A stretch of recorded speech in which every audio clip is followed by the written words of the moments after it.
Hello everyone.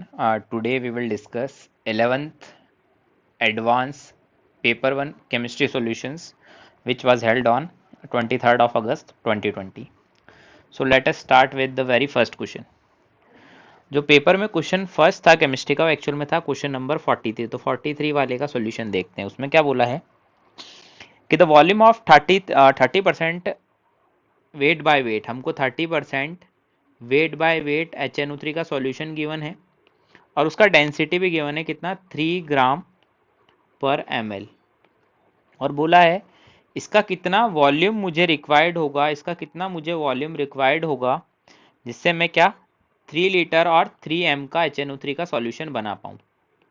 तो इसमें हम लोग सबसे पहले तो मोल्स निकाल लेते हैं। Moles of HNO3 required moles कितने होंगे, m इंटू से मोल्स निकाल सकते हैं। तो यहाँ से मेरे पास आ गए कितने 9 मोल्स।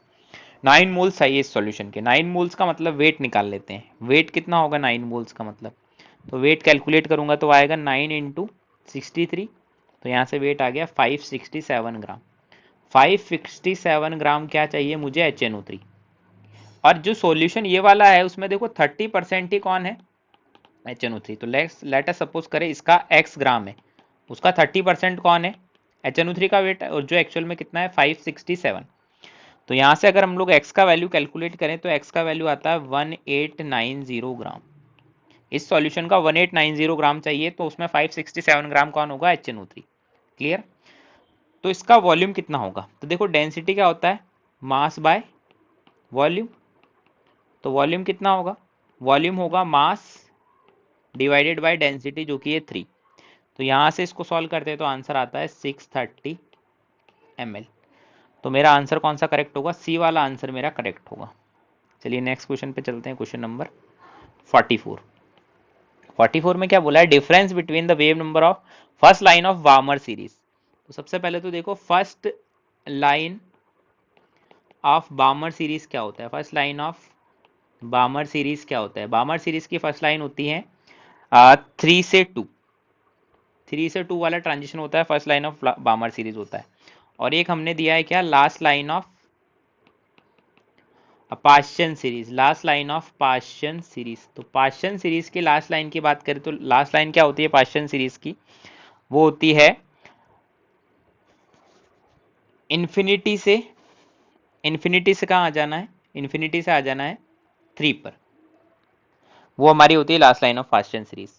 ये वाला दिया है, ये हमको लिथियम 3+ आयन के लिए बात करना है। तो वेव नंबर देखो, इसका वेव नंबर अगर मैं निकालूं तो इसका वेव नंबर आएगा 1/λ RZ² 1/n1² मतलब 2 का स्क्वायर माइनस 1/n2² मतलब 3 का स्क्वायर। ठीक है। और इसका अगर मैं वेव नंबर निकालूं तो 1/λ क्या आएगा RZ² 1/n1² माइनस 1/∞ का स्क्वायर। ठीक है। तो 1/n1² माइनस 1/∞ का स्क्वायर, तो इन्फिनिटी का स्क्वायर तो जीरो होगा, 1/∞ का स्क्वायर। तो इसका डिफरेंस मुझे पूछा है ना, तो डिफरेंस क्या होगा, तो डिफरेंस क्या होगा RZ² तो कॉमन ले लेंगे। ठीक है। फिर हम लोग डिफरेंस कैलकुलेट करते हैं sorry.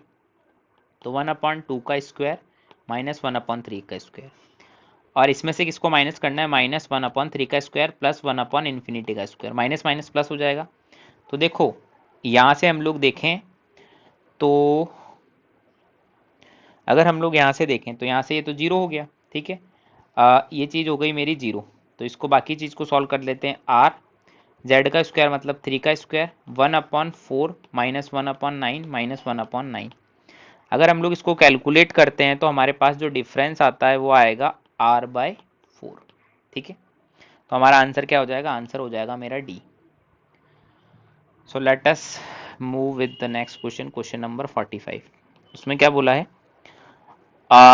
N orbital has equal number of radial and angular node. किसमें equal number of radial and angular node होंगे, तो देखो जो रेडियल नोड होता है वो क्या होता है, वो होता है n-l-1, और जो एंगुलर नोड होता है वो होता है l। दोनों इक्वल होने चाहिए, मतलब n-l-1 इक्वल टू l। तो n-1 इक्वल टू 2l ऐसा होना चाहिए। तो सबसे पहला ऑप्शन दिया है 3d Z², तो n का वैल्यू कितना है 3, तो 3 - 1 तो आ गया 2। और d के लिए l का वैल्यू भी कितना होता है डी के लिए एल का वैल्यू होता है 2, तो 2 इंटू टू ये आ गया 4। तो हमारा फर्स्ट वाला तो आंसर नहीं होगा। सेकंड हमको क्या गिवन है, सेकंड गिवन है 2p। तो 2p में n माइनस वन का वैल्यू कितना हो गया 1, और l का वैल्यू कितना होता है इसके लिए 1, तो 2l का वैल्यू हो गया 2, तो n माइनस वन और 2l इक्वल नहीं है, तो ये भी आंसर नहीं होगा। थर्ड हम लोग बात करते हैं, थर्ड क्या दिया है 3p। 3p में n माइनस वन का वैल्यू कितना हुआ 2, p के लिए l का वैल्यू होता है 1, तो 2l का वैल्यू 2, तो दोनों इक्वल आ रहे हैं n माइनस वन और 2l का वैल्यू, तो थर्ड आंसर होगा। फोर्थ वाले में क्या दिया है 5dxy, तो n का वैल्यू तो 5 है, तो n माइनस वन का वैल्यू 4, और l का वैल्यू कितना है 2, तो 2l का वैल्यू कितना हो गया 4, तो n माइनस वन और 2l का वैल्यू इक्वल है, तो ये भी आंसर होगा। तो थर्ड और फोर्थ वाले आंसर दोनों होंगे, तो मतलब ऑप्शन नंबर मेरा बी करेक्ट है। क्लियर। क्वेश्चन नंबर 46 में देखो क्या बोला है, ई बाय एम रेशो। ओहो हो, ये तो क्या है हमारा एकदम थ्योरी बेस्ड क्वेश्चन है, बिल्कुल थ्योरी पर बेस्ड क्वेश्चन है। ये हमने पढ़ा होगा कि ई बाय एम रेशो जो कैथोड रेस का होता है वो तो कांस्टेंट होता है हमेशा, और एनोड रेस का जो ई बाय एम रेशो होता है वो गैस की नेचर पर डिपेंड करेगा। तो according to this the option is correct. Now 47 में क्या बोला है, relative density of SO3 with respect to methane. तो देखो जो रिलेटिव डेंसिटी होता है वो SO3 with respect to methane क्या होगा, molecular mass of SO3 divided by molecular mass of CH4, तो 80 डिवाइडेड बाय 16, तो ये आएगा 5। इसके अलावा एक वेपर डेंसिटी भी होता है हमारे पास एक टर्म, वेपर डेंसिटी का मतलब होता है रिलेटिव डेंसिटी जो कि हाइड्रोजन के रिस्पेक्ट में हो, उसको वेपर डेंसिटी हम लोग बोलते हैं।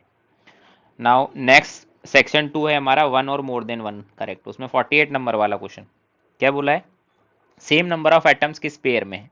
तो ऑप्शन बाय ऑप्शन चेक करते हैं। फर्स्ट ऑप्शन में क्या है 48 ग्राम O2, तो 64 ग्राम O2, 64 ग्राम O2 गिवन है, तो मोल्स कितने हो गए, मोल्स हो गए 64 बाय 32, मतलब 2 मोल्स। तो नंबर ऑफ मॉलिक्यूल्स कितने हो गए, मॉलिक्यूल्स का नंबर आ गया यहाँ से 2Na। तो नंबर ऑफ एटम्स कितने हो गए, एटम का नंबर आ गया 2 से, और मल्टीप्लाई कर देंगे क्योंकि हाइड्रोजन ऑक्सीजन के एटम में दो, ऑक्सीजन के मॉलिक्यूल में दो एटम है, तो यहाँ से आ गया 4Na। ऐसे ही H2 के लिए बात करा है, तो H2 के भी देखो मोल्स कितने हैं, हमारे को दिया है 4 ग्राम H2, सॉरी हमारे को क्या गिवन है, हमारे को गिवन है 4 ग्राम H2, तो 4 ग्राम H2। तो यहाँ से अगर मोल्स निकाले तो मोल्स कितने आएंगे, मोल्स आएंगे 2। तो मॉलिक्यूल का नंबर अगर मैं निकालूँ, यहाँ से मॉलिक्यूल का नंबर निकालूँ तो 2Na, और एटम का नंबर वापस वही, हाइड्रोजन के एक मॉलिक्यूल में दो एटम है तो 2 इंटू 2Na, तो यहाँ से मेरा आंसर कितना आ जाएगा 4Na। तो दोनों में देखो एटम का नंबर इक्वल है, मतलब ए मेरा आंसर होगा। ऐसे ही बी ऑप्शन को चेक करते हैं, तो देखो बी में मैं डायरेक्टली लिख रहा हूँ SO2 के मोल्स तुम लोग निकालोगे तो 1 मोल आएगा, और अगर उसमें तुम मॉलिक्यूल का नंबर निकालोगे तो मॉलिक्यूल का नंबर आएगा Na, और एटम का नंबर निकालोगे तो आएगा 3Na, क्योंकि SO2 में क्या है, एक मॉलिक्यूल में 3 एटम है। ऐसे ही तुम CO2 की बात करोगे तो 44 ग्राम में ये 1 मोल है, तो यहाँ से तुम अगर मॉलिक्यूल का नंबर निकालोगे तो मॉलिक्यूल का नंबर आएगा Na, और एटम का नंबर निकालोगे तो आ जाएगा 3Na, क्योंकि CO2 के एक मॉलिक्यूल में 3 एटम है। तो देखो दोनों में एटम का नंबर क्या आ रहा है, सेम आ रहा है, तो बी भी मेरा आंसर होगा। ऐसे ही मैं सी और डी भी चेक कर सकता हूँ। सी में देखो क्या है, N2 दे रखा है, N2 कितना दे रखा है 28 ग्राम, तो मोल कितने आ गए 1। अब मॉलिक्यूल निकालोगे तो 1 मोल मतलब कितने मॉलिक्यूल हो गए Na, और एटम निकालेंगे तो कितना आएगा 2Na। ऐसे ही एक मुझे O2 गिवन है, O2 का भी मोल 1 है क्योंकि 32 ग्राम है, मॉलिक्यूल निकालोगे तो वापस Na, और एटम निकालोगे तो इसमें भी कितने आ जाएंगे एटम मेरे 2Na। दोनों में एटम इक्वल है, तो सी भी आंसर होगा। अब डी में ऐसे ही हम लोग डी में देख लेते हैं। डी में देखो 65 ग्राम ऑफ जिंक दिया है, 23 ग्राम ऑफ सोडियम दिया है। दोनों के मोल्स देखो, जिंक और सोडियम, जिंक का मोल भी 1, सोडियम का मोल भी 1। दोनों में एटम देखो, एक मॉलिक्यूल में एक ही एटम है, दोनों एटॉमिक फॉर्म में दिए, तो यहाँ पर भी Na एटम और यहाँ पर भी Na एटम, दोनों में नंबर ऑफ एटम सेम है, तो डी भी मेरा आंसर हो जाएगा। क्लियर है। चलिए नेक्स्ट क्वेश्चन देखते हैं, क्वेश्चन नंबर 49 में हमको एक इक्वेशन गिवन है, क्या 3 BaCl2 plus 2 Na3PO4 gives Ba3PO4 whole twice plus 6 NaCl। बोला which of the statements is and are correct when 2 mole of Na3 and BaCl2 react, 2 mole of each, इसका भी 2 मोल है और इसका भी 2 मोल है। तो देखो पहले तो LR निकालते हैं। LR कैसे निकालते हैं, मोल अपॉन स्टाइकोमेट्रिक कोफिशिएंट, इसके मोल अपॉन स्टाइकोमेट्रिक कोफिशिएंट 2/3, इसके मोल अपॉन स्टाइकोमेट्रिक कोफिशिएंट 2/2। तो जो छोटा होगा वही एल होगा। तो छोटा कौन है ये, मतलब BaCl2। तो हमारा यहाँ पर लिमिटिंग रिएजेंट कौन आ गया, BaCl2। तो प्रोडक्ट किसके अकॉर्डिंग डिसाइड होगा, BaCl2 के अकॉर्डिंग। अब देखो ए ऑप्शन बोला है NaCl कितना बनेगा। अब देखो 3 मोल BaCl2 से 6 मोल NaCl का बनता है। यहाँ पर 3 है, यहाँ पर 4 है, तो 3 से 6 मोल बनता है, मतलब 3 का जस्ट डबल। तो 2 मोल से कितना बनेगा, 4 मोल। तो ऑप्शन नंबर ए इनकरेक्ट हो गया। अब Ba3PO4 कितना फॉर्म होगा। अब देखो वापस LR के अकॉर्डिंग प्रोडक्ट डिसाइड करेंगे। 3 मोल BaCl2 से 1 मोल Ba3PO4 बनता है, तो 2 मोल से कितना बनेगा, 1/3 इंटू 2। 3 से 1 मोल, तो 1 से 1/3, तो 2 से 1/3 इंटू 2, मतलब 2/3 मोल्स। तो yes, B option is correct. C option बोला Na3PO4 इज लिमिटिंग रिएजेंट, नहीं वो तो हम पहले ही बोल चुके हैं, BaCl2 ही लिमिटिंग रिएजेंट है। तो अभी तक बी ही करेक्ट आया है बस, है ना। एंड डी ऑप्शन Na3PO4 कितना लेफ्ट होगा। तो देखो हमारे को क्या गिवन है, 3BaCl2 प्लस 2Na3PO4, मतलब इसका 3 मोल इसके 2 मोल से रिएक्ट करेगा, इसका 3 मोल इसके 2 मोल से रिएक्ट करेगा। तो इसका 2 मोल कितने से रिएक्ट करेगा, 2/3 इंटू 2। 3 मोल 2 मोल से, तो 1 मोल 2/3 से, तो 2 मोल 4/3 मोल से। तो लेफ्ट कितना हुआ, लेफ्ट कितना हुआ, टोटल मोल्स कितने गिवन थे, इसके मोल्स गिवन थे हमें 2 मोल्स गिवन थे, मोल्स गिवन थे 2, माइनस रिएक्ट हुआ 4/3, तो लेफ्ट कितना हुआ, लेफ्ट हुआ 2/3। तो ये लेफ्ट हुआ, मतलब डी आंसर भी करेक्ट है। तो आंसर बी एंड डी दोनों आ जाएगा। क्वेश्चन नंबर 50 वाले में क्या दिया है, 50 में हमें गिवन है विच of the following order represent correct increasing order of the mass. अच्छा, तो 1 बाय 1 चेक कर लेते हैं। सबसे पहला दिया है 1 gram atom of carbon. 1 gram atom of carbon का मतलब होता है 1 mole of carbon atom. 1 mole of carbon atom, 1 mole of carbon atom का मतलब हो गया 12 ग्राम। ठीक है। सेकंड में क्या गिवन है, हाफ मोल ऑफ CH4। तो हाफ मोल का मास कितना होगा, हाफ इंटू 16, तो ये आएगा 8 ग्राम। थर्ड में क्या गिवन है, 10 ml of water. 10 ml of water, water की डेंसिटी देखो होती है 1 ग्राम पर ml। तो 10 ml का वेट भी कितना हो गया, 10 ग्राम। 1 ml का वेट 1 ग्राम है, तो 10 ml का वेट 10 ग्राम। फोर्थ वाला क्या है, फोर्थ वाला है 3.011 इंटू 10⁻22 एटम्स ऑफ ऑक्सीजन। तो सबसे पहले तो मोल निकाल लो, मोल कितना होगा, मोल होगा 3.011 इंटू 10⁻22 डिवाइडेड बाय 6.022 इंटू 10⁻23। तो यहाँ से तो हाफ आ गया और यहाँ से नीचे 10, मतलब 1/20। तो मास कितना आएगा, मास आएगा मोल इंटू 16, तो ये आएगा 0.8 ग्राम। तो देखो ऑर्डर में लिखता हूँ, एक ऑर्डर, सबसे ज़्यादा मास आया है मेरा 12 ग्राम, 8 ग्राम, 10 ग्राम, 0.8 ग्राम। सबसे ज़्यादा मास आया है फर्स्ट में, देन थर्ड में, देन सेकंड में, देन फोर्थ में। First, third, second, fourth, decreasing order ये होगा। तो इस अकॉर्डिंग अगर हम लोग ऑप्शन देखें तो हमारा आंसर क्या आएगा, ACD मेरा आंसर आ जाएगा। क्वेश्चन नंबर 51 में क्या बोला है, कौन सा ट्रू है, 11.2 लीटर CO2 एट STP के रिस्पेक्ट में। तो सॉरी STP आएगा यहाँ, हम लोग STP लिख लेते हैं, एट STP के रिस्पेक्ट में। तो देखो सबसे पहले मोल निकाल लो, मोल कितना आएगा, अगर वॉल्यूम एट STP गिवन हो इन लीटर्स, तो 11.2 लीटर डिवाइडेड बाय 22.4, तो मोल्स आएगा 0.5। मॉलिक्यूल्स कितने आएंगे, मॉलिक्यूल्स अगर हम लोग लिखे तो मॉलिक्यूल्स आएंगे 0.5 इंटू Na। ठीक है, ओके। नंबर ऑफ एटम्स कितने आएंगे, अब देखो एक CO2 में कितने एटम है, 3 एटम है, एक कार्बन का 2 ऑक्सीजन का, तो 0.5 Na। CO2 में कितने एटम्स होंगे, 3 इंटू 0.5 Na, मतलब 1.5 Na एटम्स। तो और देखो एक CO2 में हम लोग बात करें तो 2 ऑक्सीजन के एटम है, 2 ऑक्सीजन के एटम है, और हमारे पास CO2 कितना है, 0.5 मोल। CO2 में क्या है, 2 मोल, सॉरी 2 नहीं, 1 मोल ऑक्सीजन एटम, जस्ट डबल हो जाएगा ना, तो 1 मोल ऑक्सीजन एटम है। तो तो यहाँ से अगर हम लोग देखें तो हमारा ए भी करेक्ट है, बी भी करेक्ट है, सी भी करेक्ट है और डी भी करेक्ट है, तो ए बी सी डी हमारे चारों ही आंसर हो जाएंगे। Question number 52। 52 में देखो क्या बोला है। 52 में हमें बोला है in which of the following pair do 1 gram of each है इक्वल नंबर ऑफ मॉलिक्यूल्स। तो सभी का देखो 1 ग्राम है, तो सभी में इक्वल नंबर ऑफ मॉलिक्यूल्स निकालने, तो सभी के मोल्स निकाल लो। देखो मोल्स क्या होंगे, उसका ग्राम में वेट अपॉन मॉलिक्यूलर वेट, है ना। और मॉलिक्यूल्स क्या होंगे, मॉलिक्यूल्स होंगे मोल इनटू Na। तो देखो मॉलिक्यूल्स इक्वल करने, तो 1 और Na तो सभी में सेम रहेगा, मोलर मास ही चेंज हो रहा है। अगर सभी का मोलर मास, अगर सभी का मोलर मास सेम है, सभी का अगर मोलर मास सेम है तो हम लोग क्या बोल देंगे कि उनका मॉलिक्यूल का नंबर भी सेम होगा, क्योंकि 1 और Na तो कांस्टेंट है। तो मोलर मास के टर्म्स में देखते हैं हम लोग। ऑप्शन नंबर ए, एक तो दिया है N2O और एक दिया है CO। N2O का मोलर मास तुम लोग निकालोगे तो आएगा 28 प्लस 16 44 और CO का आएगा 28। तो ऑप्शन नंबर ए रॉन्ग हो गया। ऑप्शन नंबर बी, N2 और C3O2, N2 का है 28 ग्राम और C3O2 का है 12 इंटू, देखो कार्बन तो 3 है तो इसका हो गया 36 प्लस ऑक्सीजन हो गया 32। तो देखो 36 प्लस 32 और 28 तो इक्वल नहीं आ सकते, तो ये भी रॉन्ग हो गया। सी दिया है N2 एंड CO, तो N2 का 28 और CO का भी 28, दोनों का मोलर मास इक्वल है, तो 1 ग्राम में दोनों के नंबर ऑफ मॉलिक्यूल्स भी इक्वल होंगे, तो सी आंसर हो सकता है।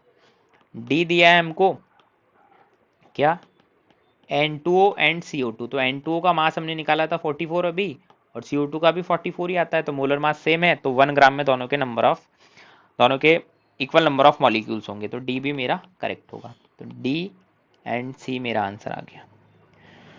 Next question number 53। 53 में क्या बोला है, हमको बोला है 6.023 into 10⁻23 atoms of oxygen given है, ठीक है।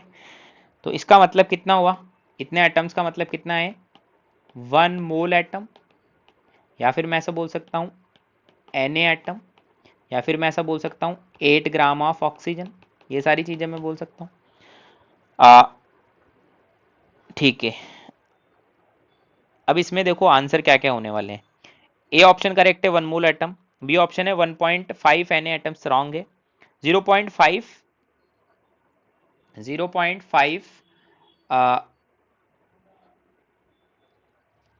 Na molecules. तो देखो हमें पता है कि 2 ऑक्सीजन एटम मिलकर कितना बना रहे हैं, 1O2।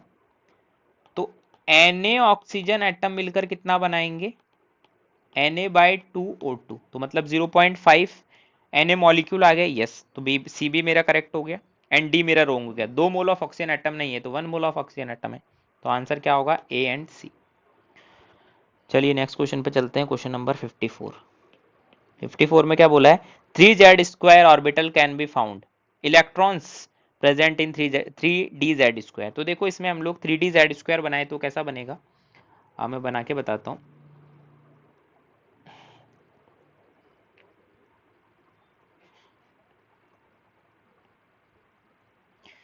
ये मैंने क्या बना दिया है, ये देखो मैंने, ये Z एक्सिस है, ये Y एक्सिस है ना, और ये X एक्सिस है, ठीक है। अब हम लोग इसमें 3D स्क्वायर बना रहे, 3D स्क्वायर, तो Z एक्सिस के अलॉन्ग होगा एक तो ये, और एक XY प्लेन में ऐसा ये होता है क्या, रिंग। अब इलेक्ट्रॉन कहाँ कहाँ है, XY प्लेन में है, क्योंकि रिंग XY प्लेन में है, और XZ प्लेन में है क्या electrons, electrons can be found in XZ plane, XZ plane में है ना, XZ प्लेन में ये लोब है मेरी, तो XZ प्लेन में भी इलेक्ट्रॉन है। In YZ plane, yes YZ plane में भी है, ठीक है।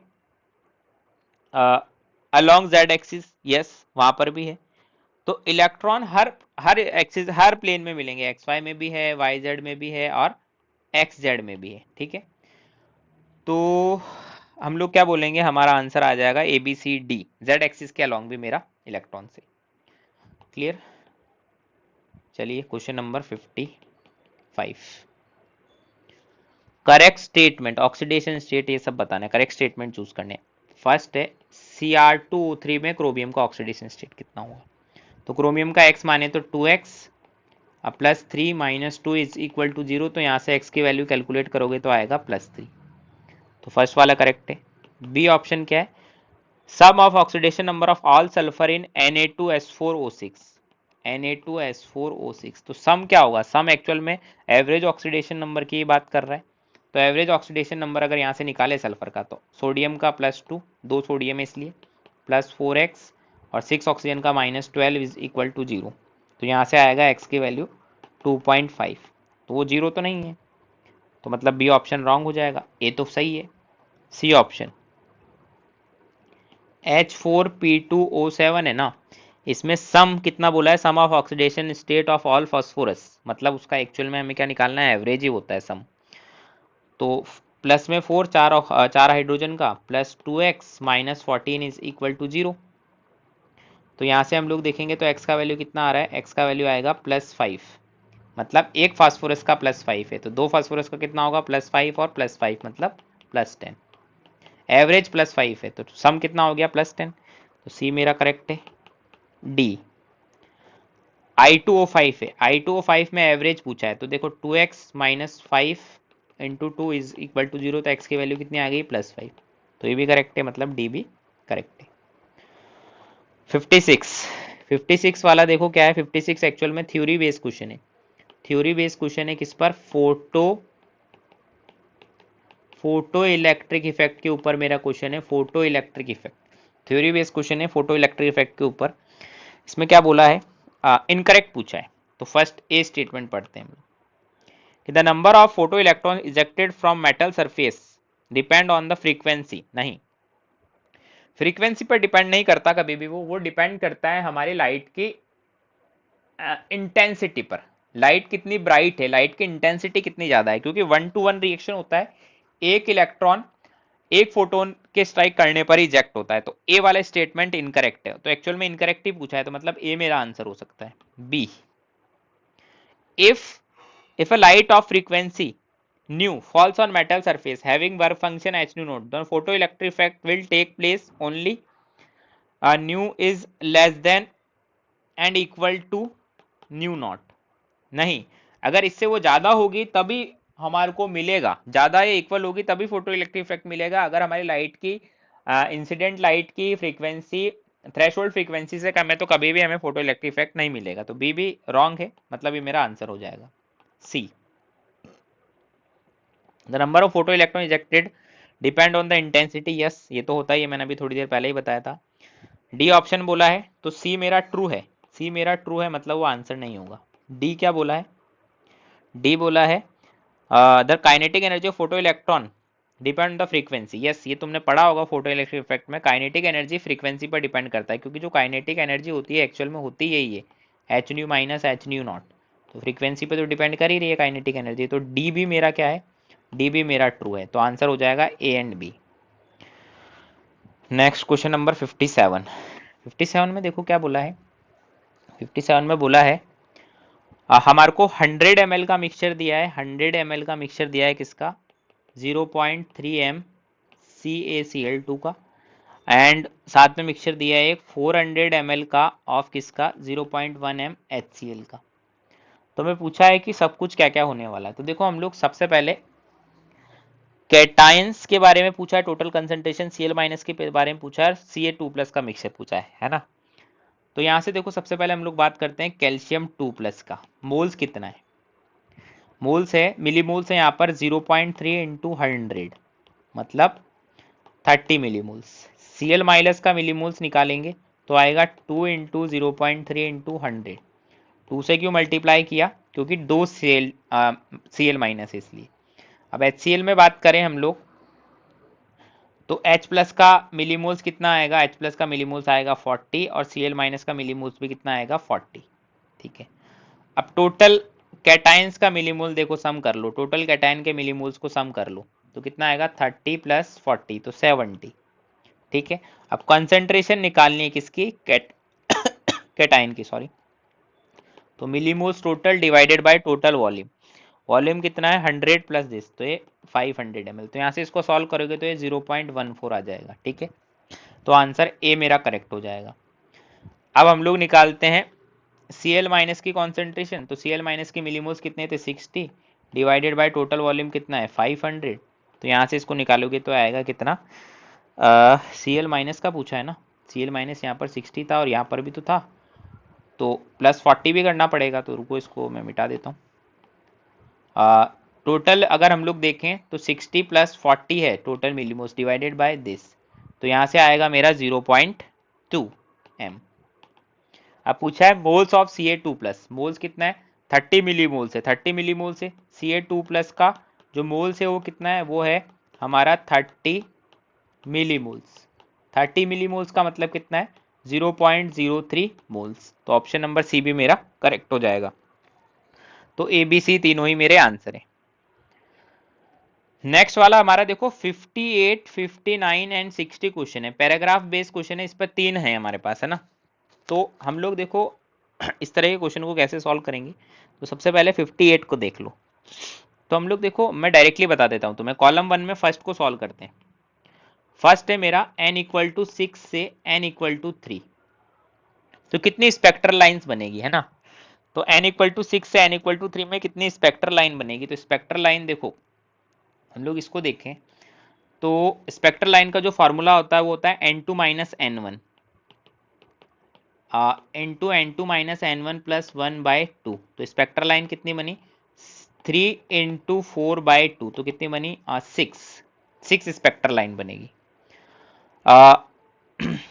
ठीक है 6 स्पेक्ट्रल लाइन बनेगी, अच्छी बात है। अब उसमें कितनी 6 स्पेक्ट्रल लाइन होगी। तो देखो फर्स्ट का मैच तो किससे हो रहा है सेकंड से, फर्स्ट का मैच हो रहा है सेकंड से, तो फर्स्ट का मैच सेकंड से हो रहा है क्या, यस 60 वाले क्वेश्चन में हो रहा है। 60 वाला क्वेश्चन देखो फर्स्ट का मैच सेकंड से एक ऑप्शन में आ रहा है। अब उसमें हमें देखना है कि कौन सा ऑप्शन उसको करेक्ट करता है, P या Q। तो P या Q को हम लोग देखें तो सबसे पहले तो फ्रीक्वेंसी निकालते इसमें, वो frequency sorry wave number 1 upon lambda वो कितना आता है, वो आता है are Z square 1 upon n1 square minus 1 upon n2 square. तो आर, और ये बात करिए हमको किसके लिए, हाइड्रोजन के लिए बात कर रहे हैं हम लोग है ना, हाइड्रोजन के लिए बात कर रहे हैं ठीक है। तो हाइड्रोजन के लिए अगर हम लोग बात करें तो वेव नंबर जेड का वैल्यू 1, 1 का स्क्वायर 1 अपॉन n1 स्क्वायर, 6 से 3 में जा रहा है मतलब 1 अपॉन 9 माइनस 1 अपॉन 36। तो यहाँ से जो मेरा वेव नंबर आएगा 1 अपॉन लैम्बडा वो आएगा आर, यह आएगा 36 एलसीएम ले लिया तो ऊपर बचेगा कितना 4, सॉरी 36 एलसीएम लिया तो आएगा 4 माइनस 1 मतलब 3, तो यह आएगा आर बाय 12 मतलब 12 बाय आर आना चाहिए। एक सेकेंड रुको मैं कैलकुलेशन चेक कर लेता हूँ, कैलकुलेशन में कहीं एरर तो नहीं आ रहा। 1/9 और 6 तो 4 माइनस 3 किया तो सही है। अगर हम लोग इसमें देखें हमारा नंबर ऑफ लाइन्स तो 6 आ रही है ठीक है। अच्छा लैम्बडा एच, हाँ ये आर बाई 12 आ गया, फ्रीक्वेंसी कितना आ रहा है आर बाई 12, ये तो सही है ठीक है। फ्रीक्वेंसी मेरा यही आ रहा है तो 1/12 के अकॉर्डिंग मैं आंसर दूंगा। तो इसमें तो अच्छा ये इसमें देखो क्वेश्चन नंबर 60 में मैंने थोड़ा रॉन्ग लिख लिया, क्वेश्चन नंबर 60 में लिथियम 2+ के लिए पूछा है। तो जेड का वैल्यू मैं लिखूंगा यहाँ पर 3 का स्क्वायर, मतलब एक्चुअल में वो 3 का स्क्वायर है तो वो 9 हो जाएगा यहाँ पर। तो 1 अपॉन लैम्बडा क्या आएगा 9 इंटू आर डिवाइडेड बाई 12 मतलब 3/4 आर। तो देखो फर्स्ट के साथ क्यू मैच हो रहा है तो 60 वाला क्वेश्चन का आंसर क्या आ जाएगा बी। अब और देखते हैं और किसको मैच करवाएं हम लोग, और मैच करवा के देखते हैं। एक बार हम लोग सेकंड को देखते हैं, सेकंड किससे मैच हो रहा है। सेकंड है n इक्वल टू 7 से कहाँ जा रहा है n इक्वल टू 3 में जा रहा है। तो अगर हम लोग स्पेक्ट्रल लाइन का नंबर निकालें, नंबर ऑफ स्पेक्ट्रल लाइन, तो होता है n2 माइनस n1 मतलब 4 इंटू 5/2, तो ये आएगा 10 स्पेक्ट्रल लाइन। तो 10 तो मैच हो रहा है किससे, सेकंड मैच हो रहा है फर्स्ट से। तो 58 और 59 में देखो सेकंड मैच हो रहा है फर्स्ट से, यस हो तो रहा है एक ऑप्शन में, 58 में बी ऑप्शन में चेक हो रहा है, तो बी में आर आता है या नहीं ये देखता हूं मैं। तो आर निकालने के लिए हमें डेल्टा ई निकालना पड़ेगा, ई का वैल्यू क्या होता है 13.6, और ये हाइड्रोजन एटम के लिए बात कर रहे हैं मतलब 1 का square 1 upon n1 square minus 1 upon n2 square. तो इसको तुम सॉल्व करके देखोगे तो ये देखना ये सॉल्व करने पर कभी भी इसके इक्वल तो नहीं आएगा, इंटू 8/9 इलेक्ट्रॉन वोल्ट। तो इसमें ये क्यू से तो मैच नहीं होगा, सॉरी आर से तो मैच नहीं होगा, तो सेकंड वाला ऑप्शन तो हम लोग छोड़ देते हैं। एक बार मैं फोर्थ वाले को मैच करके देखता हूँ। फोर्थ वाला क्या है, n इक्वल टू 6 से n इक्वल टू 2। तो देखो नंबर ऑफ स्पेक्ट्रल लाइन कितना आता है, नंबर ऑफ स्पेक्ट्रल लाइन आता है n2 माइनस n1 मतलब 4 इंटू 5/2, तो नंबर ऑफ स्पेक्ट्रल लाइन आता है 10। तो अच्छा हमारा फोर्थ तो किससे मैच हो रहा है, फर्स्ट से। तो 58 में देखो फोर्थ फर्स्ट से मैच हो रहा है, नहीं कहीं पर भी नहीं है। 59 में फोर्थ फर्स्ट से मैच हो रहा है, यस। अब वो आर से भी मैच हो रहा है, तो आर हम लोग चेक करते हैं। तो हम लोग 59 वाले क्वेश्चन पर आ गए। अब आर मैच होता है या नहीं, 6 से 2 में जा रहे हैं, तो देखो 13.6 59 में किसके लिए दिया है, एच ई प्लस के लिए, तो 2 का square 4, 1/n1 square minus 1/n2 square. तो यहाँ से देखो 13.6 इंटू 4, एलसीएम लिया 36, तो यहाँ पर कितना आया, ऊपर आएगा 8। तो इसको सॉल्व करते हैं तो आता है 13.6 इंटू 8/9 इलेक्ट्रॉन वोल्ट। तो यस ये तो आर से मैच हो गया मेरा, ठीक है। तो फोर्थ फर्स्ट और आर मैच हो गया, 59 में आंसर आ गया ए। अब लास्ट बचा है हमारा 58। अब 58 में देखो क्या है, फोर्थ तो फर्स्ट से मैच हो रहा है। अब 58 में देखो सेकंड बी ऑप्शन तो हमने देख लिया था नहीं हो रहा, फोर्थ को एक बार थर्ड से मैच करवा के देखते हैं। 6 से 2 में जा रहा है ना, तो 6 से 2 में जा रहा है, तो 6 से 2 में जाने के लिए हम लोग अलग अलग लाइंस ड्रॉ कर देते हैं यहाँ पर। 6 5 4 3 2 1। अब इसमें देखो आप पूछा है कि इंफ्रारेड रीजन में कितनी लाइन होगी, टोटल लाइंस तो 10 होगी। ये 1 है, ठीक है, ये 1 है, ये 2 है, ये 3 है, ये 4 है, ये 5 है, ये 6 है। टोटल लाइंस तो हमने कैलकुलेट करी थी, कितनी करी थी, 10 कैलकुलेट करी थी अभी, तो टोटल लाइंस तो 10 होगी, वो तो मुझे पता चल गया। अब विजिबल रीजन वाली कितनी होगी, विजिबल रीजन वाली वही होती है फर्स्ट 4 लाइन ऑफ बामर, मतलब 1 2 3 4, ये 4 विजिबल होगी। तो 4 विजिबल का ऑप्शन है यस, मतलब फर्स्ट फोर्थ तो थर्ड से भी मैच हो रहा है, तो फोर्थ मेरा देखो थर्ड से भी मैच हो गया, ठीक है। तो ऑप्शन नंबर 58 में है क्या ऐसा, यस डी ऑप्शन में है। अब उसको पी से मैच करवाना है, तो फ्रीक्वेंसी हम लोग देखते हैं, जब ये n इक्वल टू 6 से 2 में जा रहा है, 6 से 2 में जा रहा है तो वेव नंबर क्या होगा, 6 से 2 में जा रहा है तो वेव नंबर क्या होगा, 1/λ आर जेड स्क्वायर, मतलब 1 का स्क्वायर 1/4 माइनस 1/36। तो इसको सॉल्व करते हैं तो ये कितना आता है, आर, इसको मैंने लिया एलसीएम तो 36, ऊपर आएगा 9 माइनस 1 8, तो ये आएगा 2r/9। तो ये किससे मैच हो गया, डी से, सॉरी पी से। तो 58 का डी आंसर मेरा आ जाएगा यहाँ से, क्लियर है। चलो लास्ट नेक्स्ट पैराग्राफ है 61 62 63। तो देखो अलग अलग मुझे वो दे रखे हैं, अलग अलग मुझे दे रखे हैं आयंस, तो सभी का इलेक्ट्रॉनिक कॉन्फ़िगरेशन लिख देता हूं मैं एक बार। तो सबसे पहले Cl माइनस आयन का इलेक्ट्रॉनिक कॉन्फ़िगरेशन अगर मैं लिखूं, तो Cl माइनस आयन का इलेक्ट्रॉनिक कॉन्फ़िगरेशन होता है 1s2 2s2 2p6 3s2 3p6। ऐसे ही मैं अगर Fe2 प्लस आयन का कॉन्फ़िगरेशन लिखूं तो आता है 1s2 2s2 2p6 3s2 3p6 4s तो जीरो हो जाएगा, 3d6 4s जीरो है। ऐसे ही अगर मैं वेनेडियम 3 प्लस का कॉन्फ़िगरेशन लिखूं तो आएगा 1s2 2s2 2p6 3s2 3p6 3d2 4s तो जीरो हो गया है ना, 3d2 है।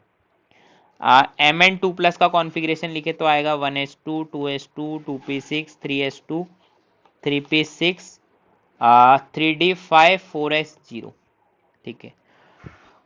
अब हमको देखना है एक एक में, है ना। तो लास्ट वाले में देखो सभी में अनपेयर्ड इलेक्ट्रॉन्स का नंबर लिख लेता हूं मैं ना, एक बार सभी में अनपेयर्ड इलेक्ट्रॉन्स लिख लेते हैं। अनपेयर्ड इलेक्ट्रॉन्स कितने, Cl माइनस में देखो सारे ही पेयर्ड है, जीरो है। एंड Fe2 प्लस में तुम लोग निकालोगे 3d6, 3d6 मतलब कैसे फिल होगा, 3d6 फिल होगा 1 2 3 4 5 6, तो 4 इलेक्ट्रॉन आ गए अनपेयर्ड। ऐसे ही वेनेडियम 3 प्लस में देखोगे तो लास्ट में 3d2 है, मतलब 2 अनपेयर्ड इलेक्ट्रॉन, और Mn2 प्लस में देखोगे तो 3d5 मतलब 5 अनपेयर्ड इलेक्ट्रॉन। तो अनपेयर्ड इलेक्ट्रॉन, अब देखो मैच कोई किससे कर रहा है, हाँ वेनेडियम का अनपेयर्ड इलेक्ट्रॉन मैच कर रहे हैं, मतलब थर्ड सेकंड से मैच कर रहा है। थर्ड एक मैचिंग मैंने निकाल ली, थर्ड किससे मैच कर रहा है, सेकंड से, कॉलम 1 का थर्ड, कॉलम 2 का सेकंड। वेनेडियम में 2 अनपेड इलेक्ट्रॉन है ना, तो वो मैच कर गए, ठीक है। और टोटल स्पिन भी अगर मैं इसके पैरेलल में लिख लेता हूं, क्या, टी एस मतलब टोटल स्पिन, इसमें टोटल स्पिन 0, इसमें टोटल स्पिन +2 ±2, इसमें टोटल स्पिन +-1, इसमें टोटल स्पिन +-2.5। टोटल स्पिन यही तो होता है, +-n/2, n where is n is number of unpaired electron. तो टोटल स्पिन +-2 मतलब ये किसका मैच हुआ, सॉरी ये इसका था, मतलब Fe3+ का Fe2+ का टोटल स्पिन मैच हुआ है, मतलब सेकंड वाले का टोटल स्पिन मैच हुआ है किससे, थर्ड से। तो एक मैंने ये मैच करा लिया। अब देखते हैं सेकंड का थर्ड से मैच, तो 61 पूछा है, Fe2+ के लिए सेकंड का थर्ड से मैच हो ही गया था, तो 61 में सी ऑप्शन को चेक करते हैं कि आगे वो एस से मैच होता है या नहीं। एस बोला है स्पिन ओनली मैग्नेटिक मोमेंट, तो मतलब वो क्या होता है, अंडर रूट में n+2, तो अंडर रूट में 4 इंटू 4 + 2 यानी 6, तो रूट में 24, तो यस ये तो मैच हो गया। तो 61 में सी मेरा आंसर आ गया। अब 62 क्या दिया है कि column 1 for the given ion in column 1 correct combination. तो देखो हमारा थर्ड ऑलरेडी सेकंड से मैच हो रहा था, तो उसी को चेक करते हैं हम लोग। थर्ड सेकंड से मैच हो रहा था, मतलब option number B, third second से मैच तो हो ही गया था। अब वो आगे उसको किससे मैच करवाना है, क्यू से। तो क्यू क्या बोला है, टोटल नंबर ऑफ इलेक्ट्रॉन्स, वो n+l=5 वाले 2 होंगे। तो n+l=5 के कितने केस है, 5+0 हो जाए, 4+1 हो जाए, 3+2 हो जाए। ऐसा ही हो सकता है, मतलब या तो वो 5s हो या 4p हो या फिर 3d हो। तो देखो वेनेडियम 3+ में हम लोग जाएं, वेनेडियम 3+ ये रहा, तो ना ही 5s है ना ही 4p है, 3d है सिर्फ। 3d में कितने इलेक्ट्रॉन है, 2, तो यस इसमें तो 0 थे, इसमें 0 थे, 3d में 2 इलेक्ट्रॉन, तो ये भी करेक्ट हो गया। तो बी इसमें मैच कर गया, तो बी ऑप्शन सही है। 63 तो सिंपली Mn2+ के लिए पूछा है। तो Mn2+ के लिए तो देखो Mn2+ एक्चुअल में फोर्थ कॉलम का है, तो फोर्थ को ही मैच करवाना है।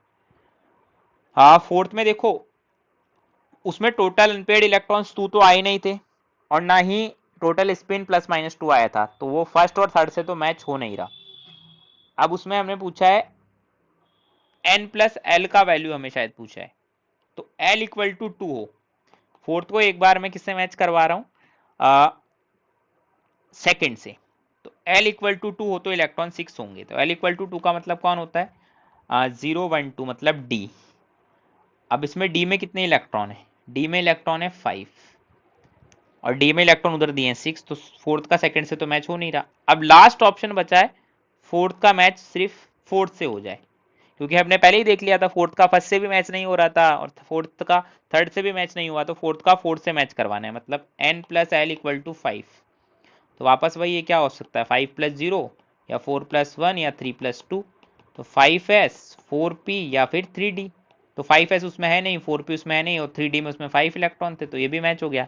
तो फोर्थ मैच हो रहा है, और p भी वो मैच हो ही जाएगा, क्योंकि यही लास्ट ऑप्शन है। तो ए मेरा करेक्ट आंसर हो जाएगा, ठीक है।